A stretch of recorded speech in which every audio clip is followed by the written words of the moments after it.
And they never gave me a bond, man. I never seen the light of day for 64 months later.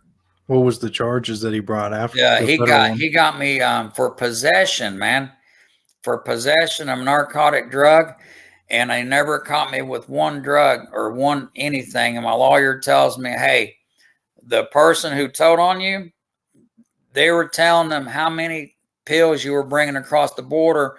So what? And he's showing me paperwork, and you crossed this many times over a 3-year span. So they're taking the amount that the informant said you had every time, and they're timesing it by 36.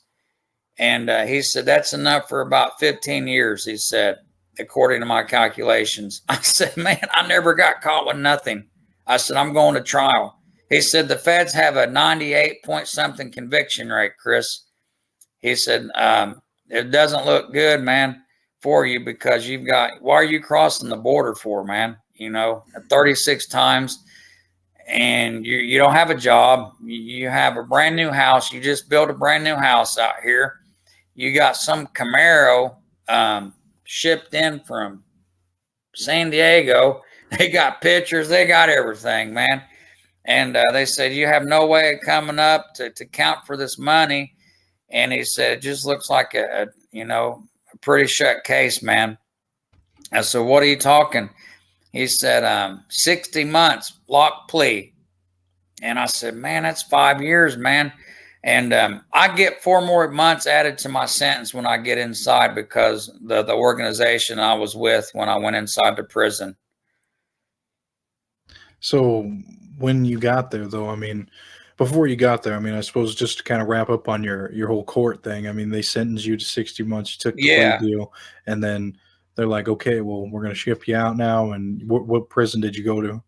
Yeah, so I'm out on a confinement intimidation from Scott County. I had a guy in the trunk of my car, and he got out of the trunk, and he was able to get back to his house, and his girlfriend called the cops, man, and I was out on a confinement intimidation. I couldn't make the court date. They put a hold on me, so that was worth 6 points. That bumped me to United States Penitentiary, high security, maximum federal prison. That bumped me to security, high security federal prison.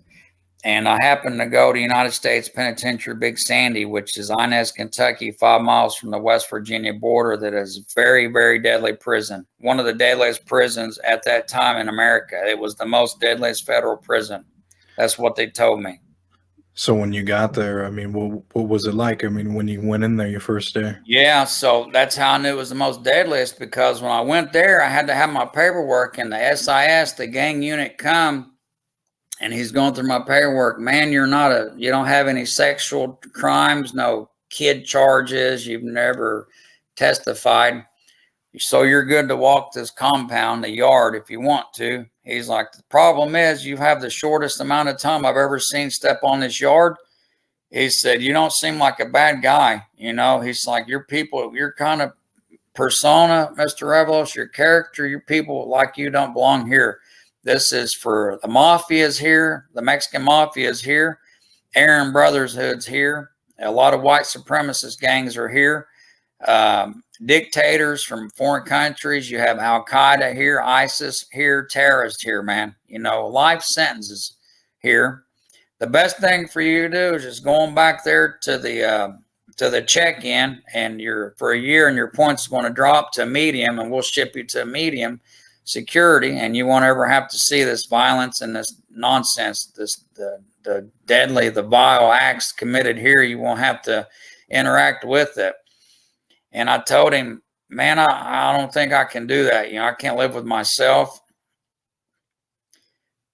You told him that no, you didn't want to do it. I mean, you just really were like, no, I'm gonna go and be there, man. You're just like, well, how come? Why? Well, I mean,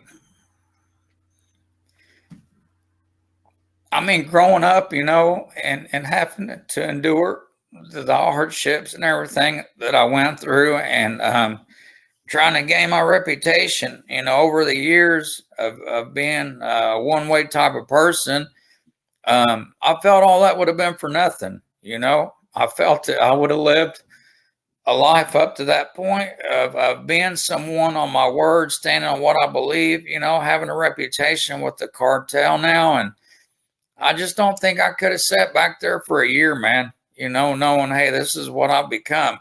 I've done all this stuff, to build myself up. And now I'm sitting back here in the hole because I don't have the balls to get out here and walk a yard because some guy's telling me that I don't belong here, So I told them I'm going to have to take my chances, man. And they told him, hey, you're Hispanic last name.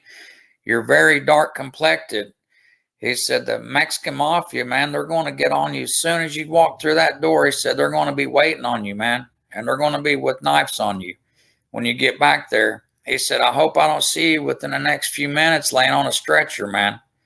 He said, I'm going to leave you with that. And I didn't say nothing. They said, take him back there. Let him see for himself. And that's what you got right away? I mean, did they get on you right after that? Man, yeah, they did. I went to the cell, and there was no one in there.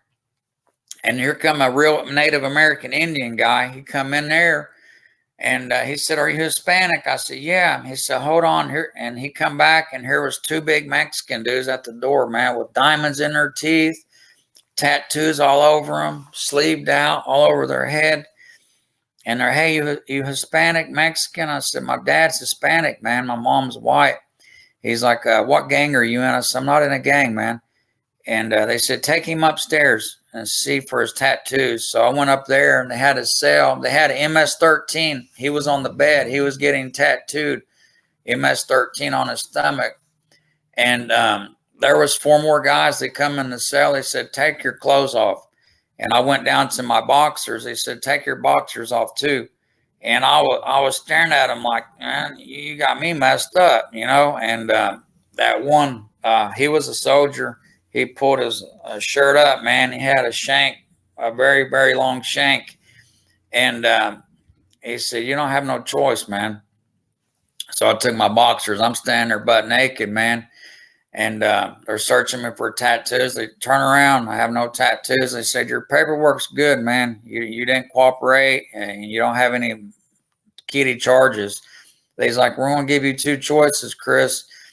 He's like, you can run with us, the Mexican Mafia. He's like the most powerful prison gang in America, man. And if you decide to do that, from this point on, you'll be untouchable, no matter what yard you go to. Let people know you're with us, and you'll be untouchable. Or 2, he's like, you can try to run for the door.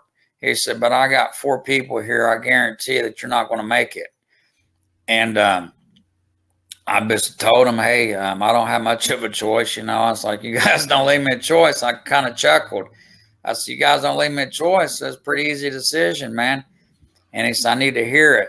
I said, I'm with you, man, 100%. He said, okay, get him downstairs. And I got dressed. Man, they gave me 2 big bags of commissary, headphones, Sony Walkman, new radio, new sweats in the back, everything brand new, nothing used, man, nothing used. Class act people, hygiene, food, Timberland boots, man, with the tag still on them. They didn't fit me. I gave them back. They were too big for me, but they were brand new, man. And stamps are currency in federal prison on Big Sandy. It was 25 cents a stamp. They gave me a big thing of what of them, man. It ended up being like almost $300 cash, and stamps. So the first night, man, I'm clicked up with the Mexican Mafia.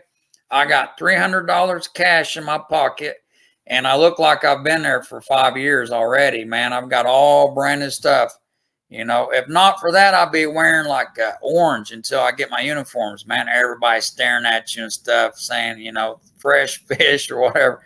No, man, they put me on top from day one, bro. Hey, thanks for watching this clip. This clip came from one of my interviews I did in the past. Please hit subscribe if you want to get more clips like this.